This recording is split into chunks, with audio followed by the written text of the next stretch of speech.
Ferhat Shala nga Partia Demokratike e Kosovës, kënaqësimet pas studio, mirë se erdhe. Mirë se gjeta, faleminderit shumë për mundësinë që na japi që të jemi bashkë në sqarimin e atyre që ju interesojnë. Zoti Shala, qytetarët e Kosovës, por edhe neve si media, kohëve të fundit, për them kështu, në gjuhën popullore, na ka bë kryt mafi energjetike. A mundesh më shpjegu si fenomen çish funksionon që kjo? Që parimet e demokracisë, të ligjshmërisë dhe të zhvillimit të shoqërisë në përgjithësi janë të qarta. Ne kena modele të shteteve të konsoliduara me demokraci dhe ligjshmëri, me kushtetutshmëri. Dhe atje ku këto parime dominojnë mirë, funksionojnë natyrshëm, pra zvoglohet në minimum ekzistimi i çfarëdo lloji mafie, politike dhe ekonomike, sepse mafia është term i gjerë që i kap, si më thënë, shumë fusha. Pra, fusha e zbrazët të cilën mafit në gjithë globin e hulumtojnë, e kërkojnë janë fushat e zbraztive ligjore, menaxhuese dhe politike. Sepse politike e korrupton, parimisht e korrupton individin, sektorin, deri tek nivelet ndryshme të vendimarrjes. Dhe në këtë relacion, Kosova si shtet i brisht, me institucione të brishta, me këtë polarizim të skajshëm politik, me kundërshti dhe paragjykime të skajshme për të kaluarën, të tashmen, po edhe për të ardhmen, me divergjenca të mëdha historike, atëherë është një poligon i jashtëzakonshëm për ta zhvilluar veprimtarinë jo vetëm mafia energjetike, po edhe aja e informacionit, flas për shërbime të caktuara, por edhe ekonomisë në këtë rast e sektorit energjetik. Pse tash është aktuale dhe shumë e zhvilluar dinamika e funksionimit të linjave mafioze në Kosovë në sektorin energjetik është sepse ne jemi shteti brisht me ekonomi jo të konsoliduar dhe me politik jo të konsoliduar. Kur i shtojmë kësaj, jemi rrethuar nga shtete që nuk e njohin shtetin tonë, nga struktura politike dhe ekonomike të fuqishme rajonale dhe evropiane, domosdoshmërisht që ne jemi të ekspozuar te mose kësaj, si më thon, apo këtij invazioni. Dhe tashmë ne nuk jemi kënd të përgatitur sa duhet, po fatkeqësisht në viteve të fundit e kemi zhbër shumë edhe pakat ambrellën mbrojtëse nga mafit rajonale.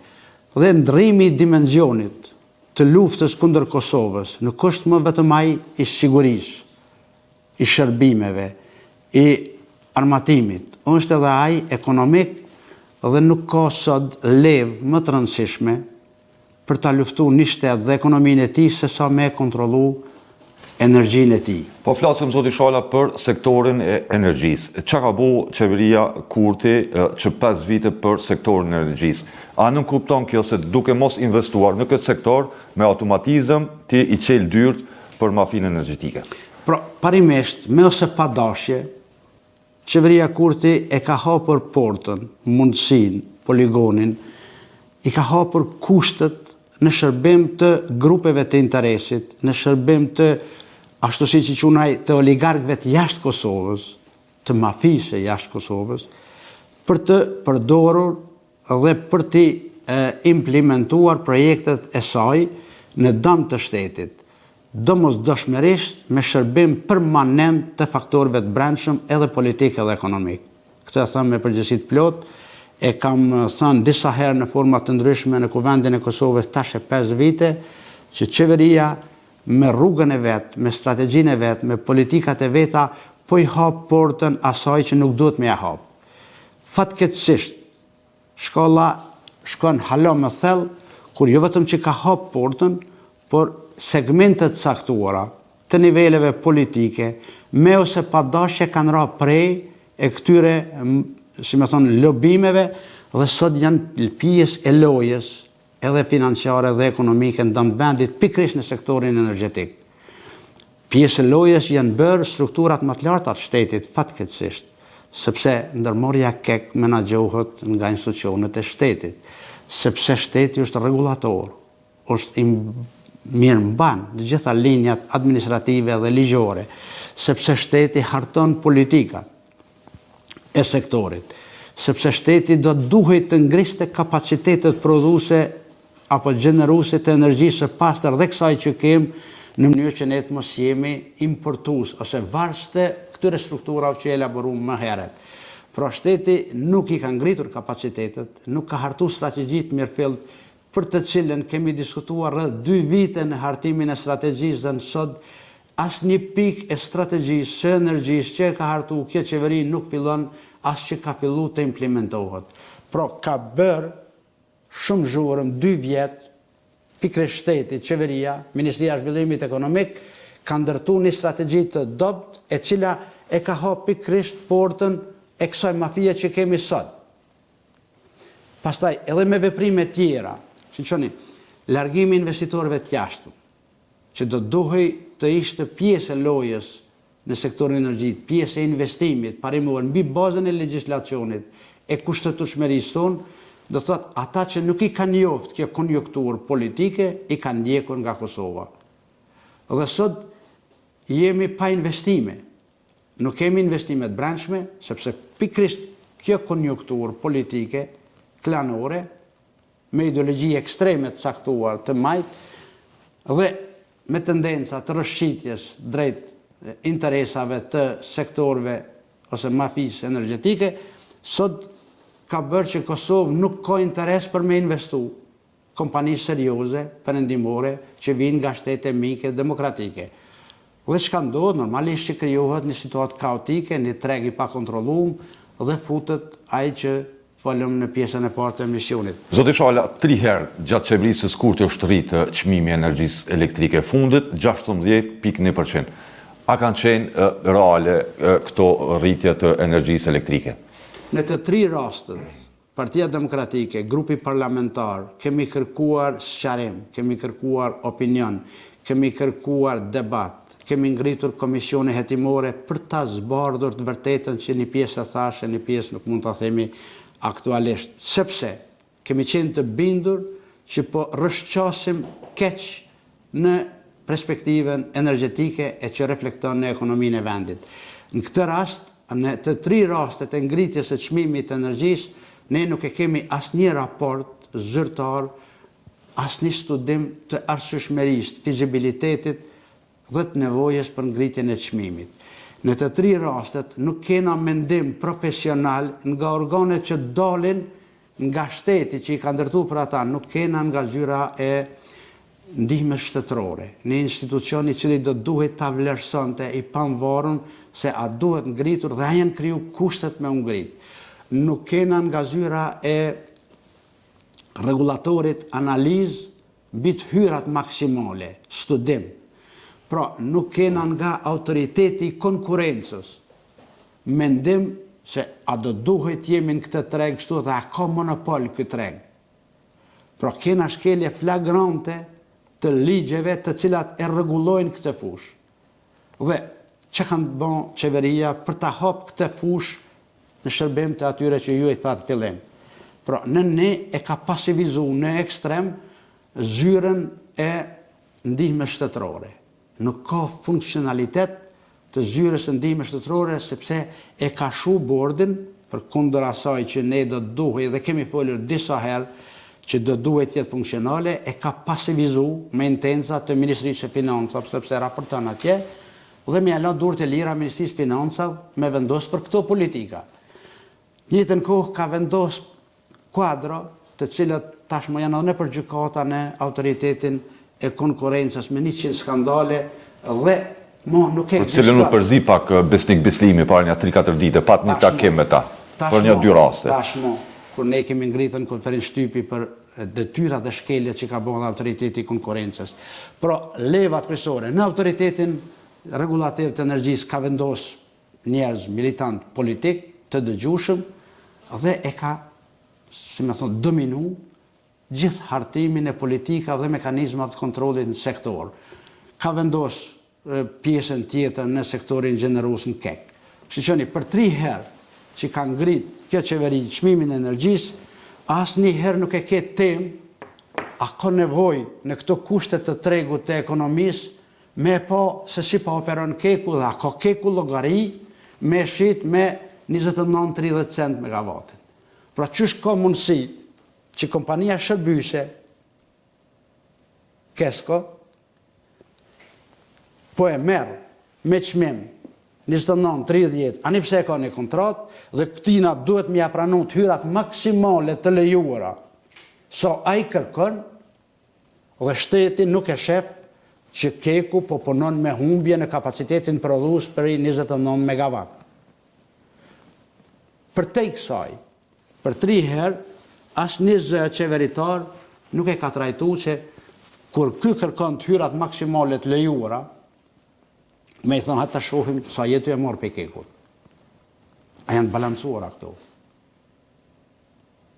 Hajtë të rinegociojmë marrëveshjen me kekun.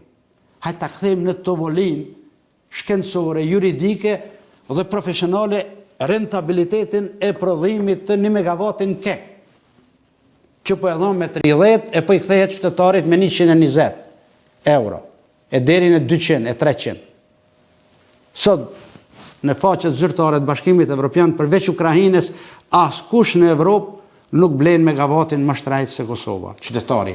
Albin Kurti disa ra ka thënë se është çmimi më i lirë në Kosovë. Parimisht, ai ka ardhur me këtë demagogji të skajshme, intelektuale, njerëzore, politike dhe ekonomike, ka ardhur me këtë populizëm të skajshëm, jo real, jo politik, jo human, dhe sot nuk i përmend këto, nuk e përmend. Ka kriju monopol të jashtëzakonshëm mbi sektorin. Sot po dalin në treg të lirë, ku praktikisht Kosova juridikisht është duke bërë shkelje të mëdha, ekonomikisht është të shkatërruar celulat e para ekonomike të vendit, biznesin e sektorit privat, dhe mbi gjitha po e favorizon, përsëri e tham, situatën e atyre që nuk do të duhej një shtet normal, demokratik t'ja hapte derën.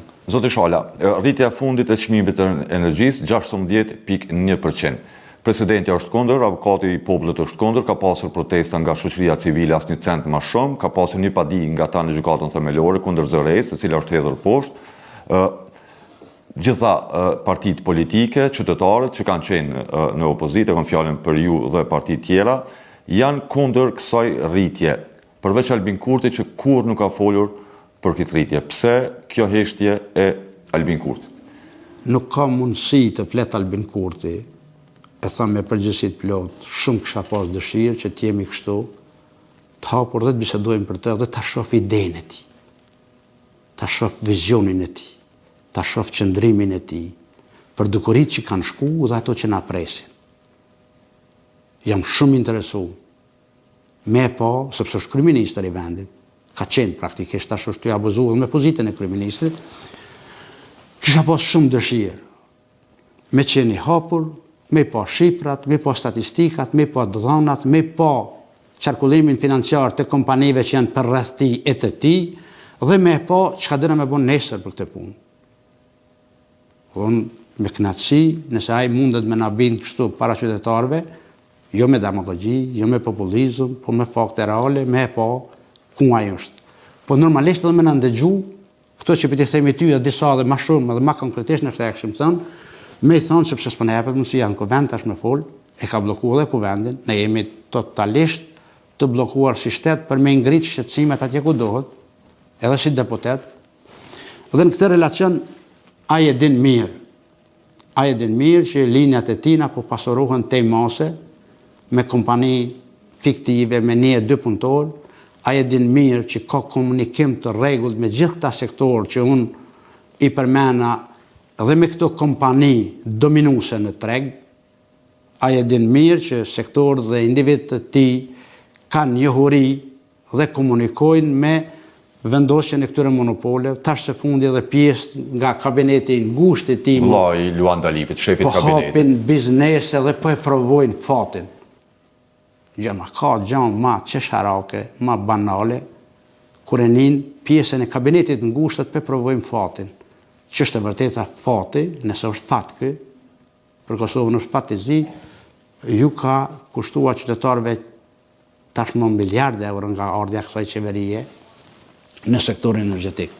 Dhe po i kushton hala më shumë. Pra, qeveria është një dieni, kryeministi është një dieni për gjitha këto skandale.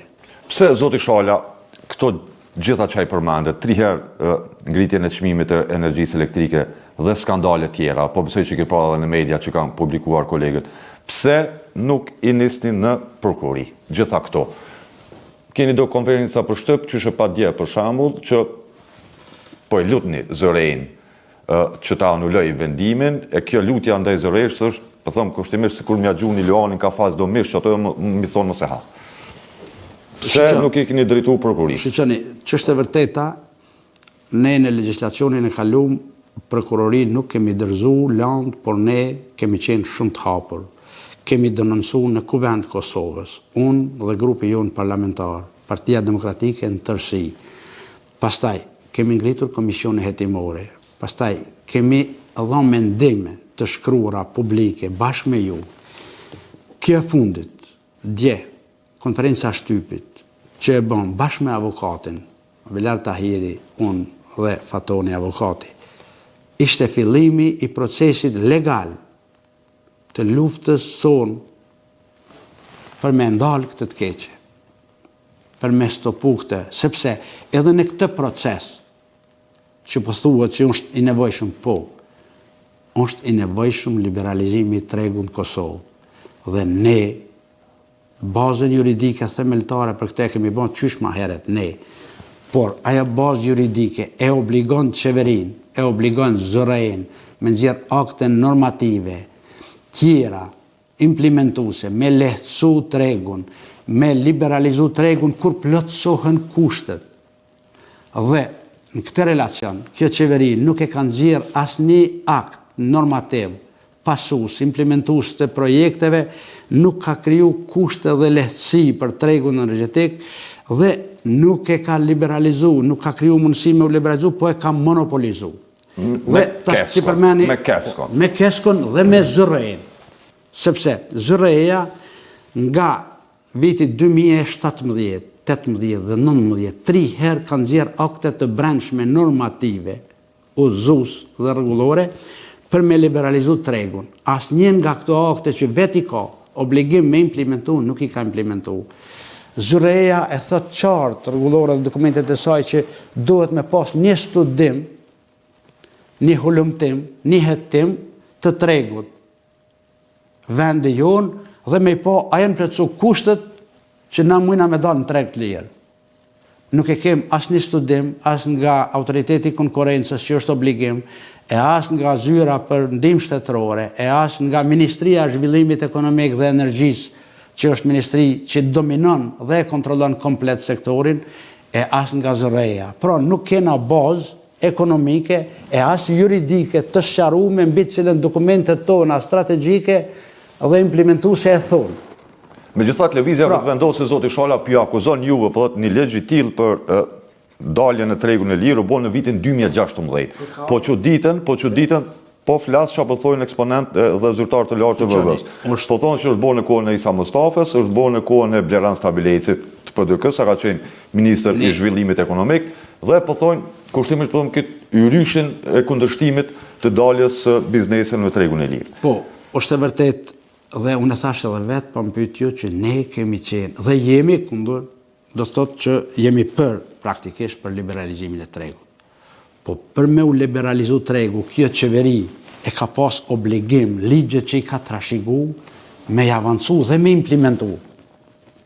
Ligjet tona e kanë parapa që për këtë periudhë kohore, sa është qeveria Kurti, me i pas edhe një 5-6 investitor strategjik të sektorit energjisë me erë, me diell, me ujë, atë që ka mundësi, dhe të gjithë ky ka hjek. Pra ligjet tona e kanë parapa zhvillimin e sektorit me kapital privat dhe publik shumë fish më të madh se sa.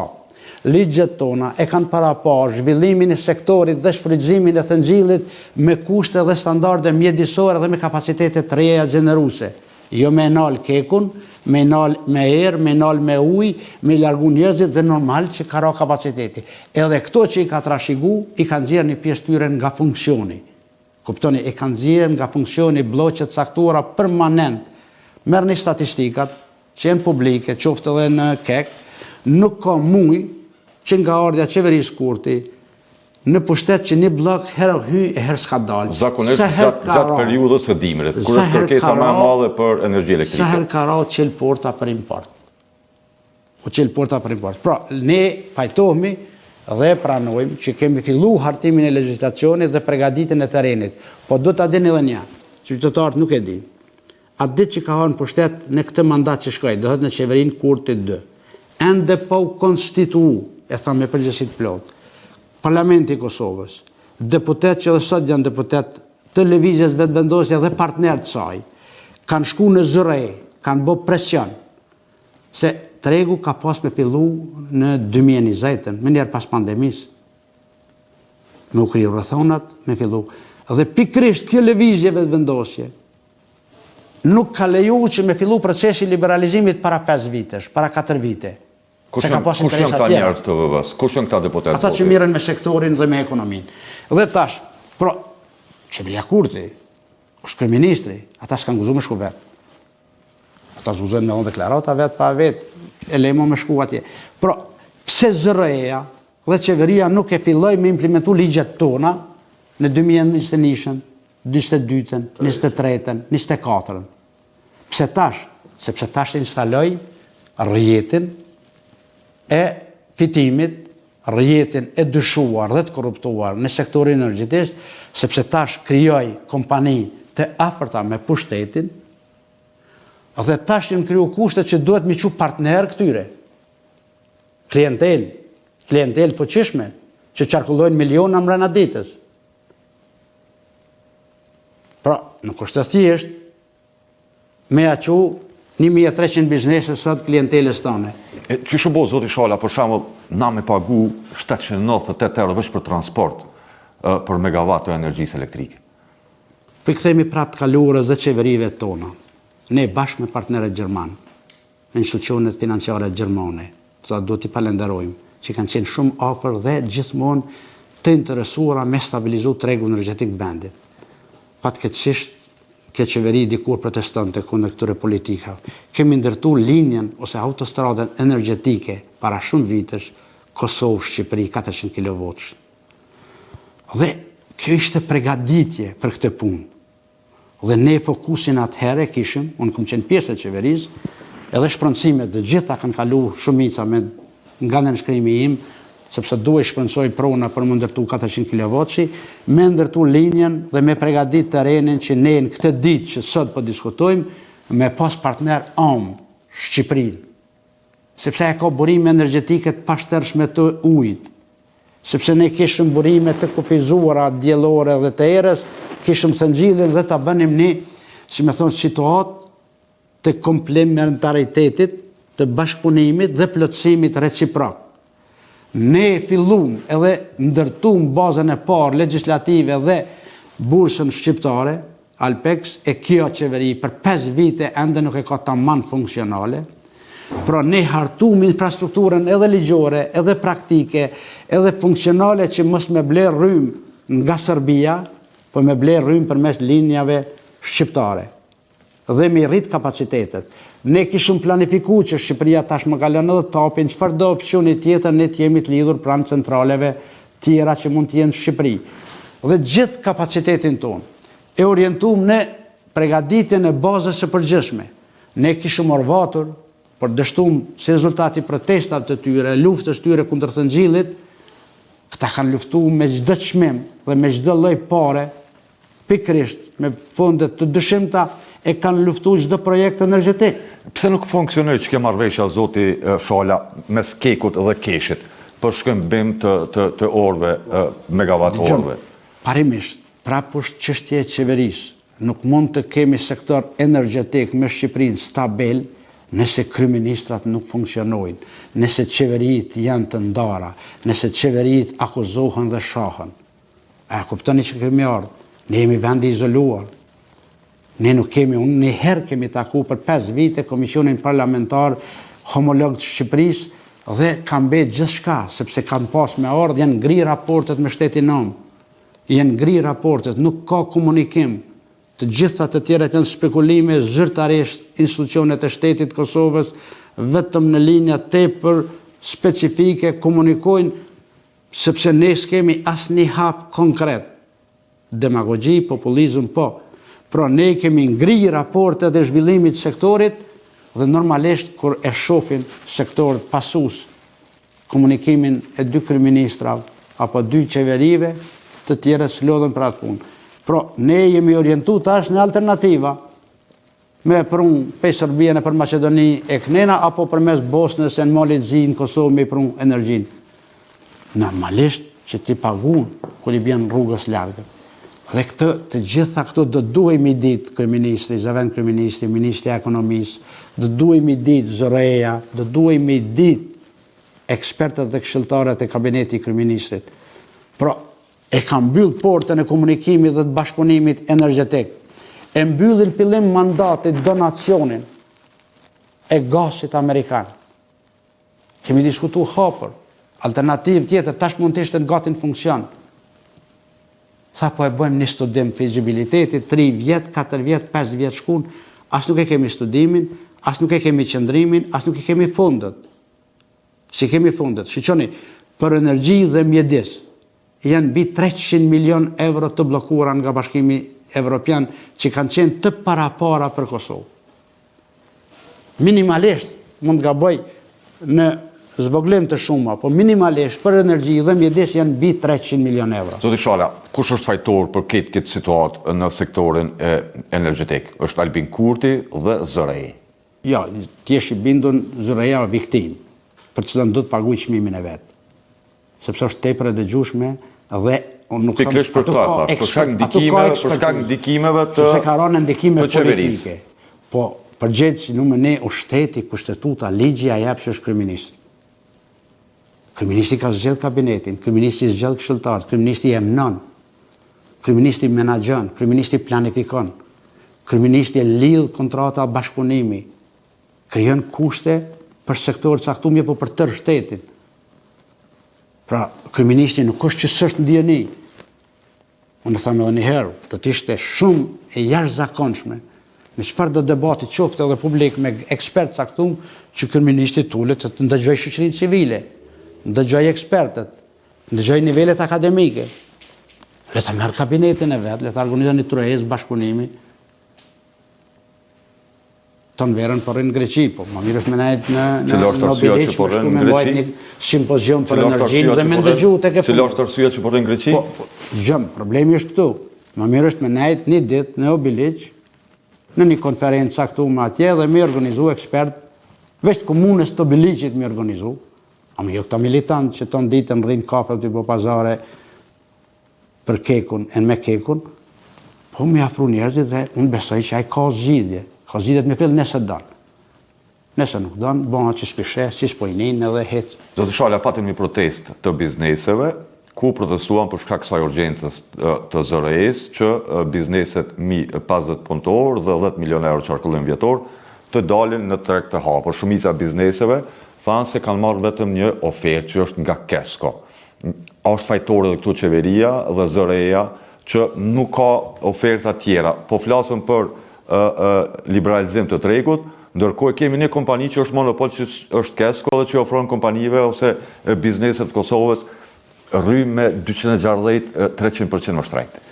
Po, bizneset tashmë vërtet janë para situatës stronë, por nuk do të flasë për ta sepse ata do të duhet të reagonin pak më herët, që është e vërteta. Ata e kanë po që s'ka vendim nga zëreja, nuk ka vendim për daljen tregtir, ka një informat që këto shkelja parë meskine, që e bën qeveria me zërejnë, sepse ata nxjerrin vendim për secilin rast zëreja, por nuk ka vendim, po ka një informat. Pra, orvatën që përmes portës së dytë të godasin bizneset, po edhe në një farforme të amshtojnë veten nga ndjekja e më vonshme qoftë edhe juridike ose penale komplet. Pra, që ka mundësi që zëreja nuk nxjerr vendim kur e obligon ligji? Po nxjerr një informat. Të dyta, bizneset, ose vërtet që s'kanë zgjidhje tjetër, tu ka monopol. Monopol që po e krijon qeveria. e ka defunksionalizu institucionet që janë luftë ose kundër monopolit, janë inexistente, ka qeveria i kontrollon, dhe tash që ka thonë shkoni, që unë du ta, si më thonë, ilustroj, përse t'ja jep, si më duhet fasade, i ka regjistru një vetë, kompani mund t'jenë të regjistrua, tash edhe kjo fundit e Allah të shefin kabinetit kryeministit, pra në treg të kur i shef në entin e regjistrimit bizneseve, kinja 7-8 vetë, po funksionale që kanë kapacitet operacional dhe është vetëm kesë. Pra, de jure i ka kriju statistika, de facto është një, dhe që i konvenon qeverisë. Po edhe kësaj, prapë po thëmë, nuk ka po asë një qytetar, e asë një ekspert, e asë një politikaj, një analizë se si u pranon tyrat maksimale. Për seancën e sotme që dështoj e 24-ta, nuk po të vesë kur që do t'i shala se qatë që bëhet bajatshme, qatë që bëhet i tu sa të seanca, sa nuk s'pëdja se më thonë. Me pa në ngusht si seancë, me thot drejten edhe vetë pajtorna që janë tepër, si me thonë, pa përshpeshme, jo etike, para qytetarëve. Por, edhe këtu kemi, nuk mund të shkputin politike nga ekonomia, veçanërisht në institucionet në Kosovën tonë, në rajonin e Ballkanit. Pse Albin Kurti nuk e mundin 5 minuta as në intervista me folë se si po implementohet dhe si po shpenzohet buxheti i Kosovës që është 3.5 miliard euro për këtë vit. Shkoj gjysma e vitit dhe do e shiqur buxhetin, sa shpenzohen, në cilat investime, sa po zhvillohen investimet kapitale. A e kuptoni që derisa ne po i përsërisim seancat rutinë, miliona euro po hargjohen në Kosovë. Pa sistem kontrollit, pa sistem mirë menaxhimit, pa rezultat, pa auditim, pa zyre të konkurrencës, pa zyre të ndihmës shtetërore. Pra, miliarda euro, dhe kujt i konvenon prapë kjo? Jam i bindur që përveç qeverisë dhe atë në strukturat ma hershme që thash të rrjetëve, të kriminalizuara korruptive, nuk i konvenon kujt. Pra, e kemi lanë livall dhe kur e lënë krejt qelë, pastaj kullo kusht të do. Do të falë, faleminderit shumë për kohë. Faleminderit ju.